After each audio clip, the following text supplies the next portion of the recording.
ازاي افلتر وانعم البشرة ببرنامج البريمير؟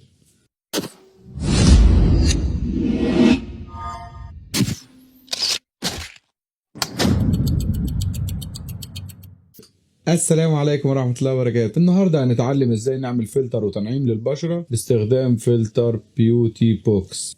طبعا لو انت عندك ممثل عنده تجاعيد زيادة، في حد عنده تعويرة مثلا عاوز تخفيها، في مثلا ممثل عنده حبوب شباب، في حاجة في وشه، في عندك لون في الفيديو ذات نفسه عايز تنعمه، الخلفية مثلا عندك اللون الاسود فيه نويز زيادة، تقدر ازاي تختار لون في الفلتر ده وتنعم اللون ذات نفسه. طبعا اكتر استخداماته بتبقى في البشرة بتاعت الممثل اللي قدامي. هنتعلم كل ده النهاردة في الحلقة، يلا بينا.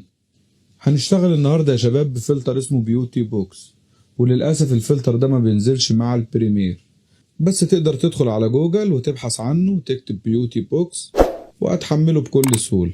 هو موجود عندي اهو، بيوتي بوكس، وبنيجي نفتحه نضغط كليك شمال مرتين بيفتح لنا القايمة دي اهو. بنضغط على المستطيل اللي متحدد بأزرق ده كليك شمال مرة واحدة، هتلاقوا اللغة بتاعته غريبة شوية كده ملناش دعوة بيها. هيجيب لك الرسالة دي، دوس له اي جونر انا موافق، وبنستناه لما يحمل. هو كده بيحمل اهو، تمام، ايوه كده، هو كده خلص. هنضغط على المستطيل اللي متحدد بأزرق ده كليك شمال مرة واحدة، ويبقى كده الفلتر اتسطب معايا. هنفتح البريمير. احنا طبعا عاوزين نشتغل على السيكونس ده. كل اللي هنعمله ان احنا هنروح في قائمة الافكتس ونيجي في السيرش ونكتب بيوتي بوكس او نكتب بوكس اهو، بوكس POX بيظهر لنا اهو بيوتي بوكس. ببدأ اسحبه على السيكونس اللي انا هشتغل عليه. بنلاقي الفلتر بتاعنا نزل في قائمة الافكت كنترولز اهو، بيوتي بوكس.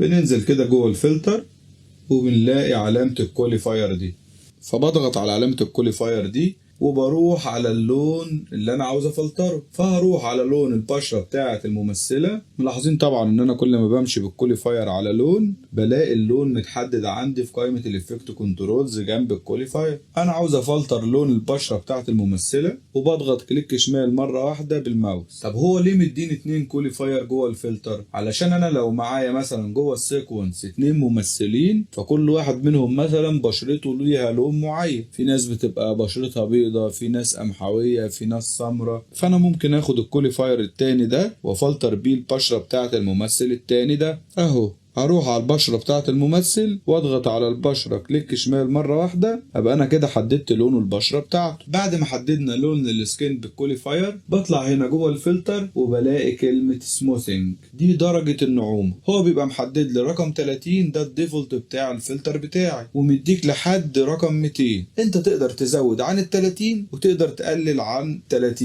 وده انت بتحدده حسب درجة النعومة اللي انت عاوز توصل لها. تعالوا كده مع بعض نشوف الصورة قبل.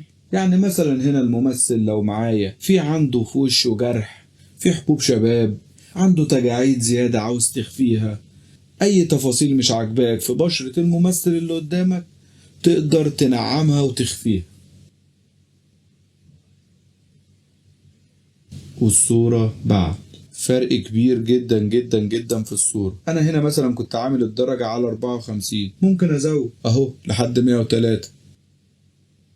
تعالوا كده نشوف الصورة قبل والصورة بعد.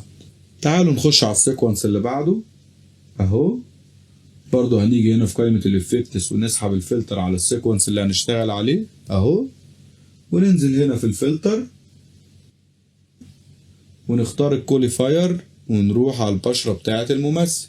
فباجي في المكان بتاع بشرة الممثل اللي انا عاوز افلترها وبضغط بالكوليفاير كده كليك شمال مرة واحدة. طب انا دلوقتي شايف البشرة بتاعت الممثل في بروفيل منها مضيء وبروفيل مظلم، فلون البشرة هنا مختلف. انا بقى ممكن انزل هنا بالكوليفاير التاني اختاره واروح احدد بيه البروفيل التاني المظلم بتاع الممثل اهو، واطلع بقى على السموثينج فوق وازود الدرجة اهو، ازود واقلل حسب ما انا عاوز. وتعالوا كده نشوف الصورة قبل والصورة بعد. صورة جميلة جدا جدا جدا. تعالوا نخش على السيكونس اللي بعده. هنيجي برضه على السيكونس اللي بعده، وزي ما عملنا قبل كده هنخش على قائمة الافكتس ونسحب الفلتر على السيكونس اللي هنشتغل عليه، ونطلع في قائمة الافكت كنترولز ونيجي على الكوليفاير كده ونحدده، ونروح على البشرة بتاعة الممثل اللي عايزين نفلترها وندوس على البشرة كليك شمال مرة واحدة. هنطلع برضه للسموثينج ونزود الدرجة اهو، ونشوف الصورة قبل والصورة بعد. حلوة جدا جدا جدا. هنيجي بقى على السيكونس الأخير وبرضه هنخش نعمل نفس الخطوة، هنسحب الفلتر بتاع بيوتي بوكس على السيكونس. هنا بقى عندنا 2 ممثلين. حلو، هنا بقى نقدر نشتغل بالاتنين كوليفاير، لأن بشرة الممثلة دي غير بشرة الممثل. أهو هناخد أول كوليفاير ونفلتر بيه وش الممثلة، وناخد الكوليفاير التاني ونفلتر بيه وش الممثل. وهنطلع على السموثينج ونزود الدرجة من 30، خليها مثلا 52 أو حسب ما احنا عاوزين، ونشوف الصورة قبل والصورة بعد. فلتر ساحر، أنا مسميه الفلتر الساحر.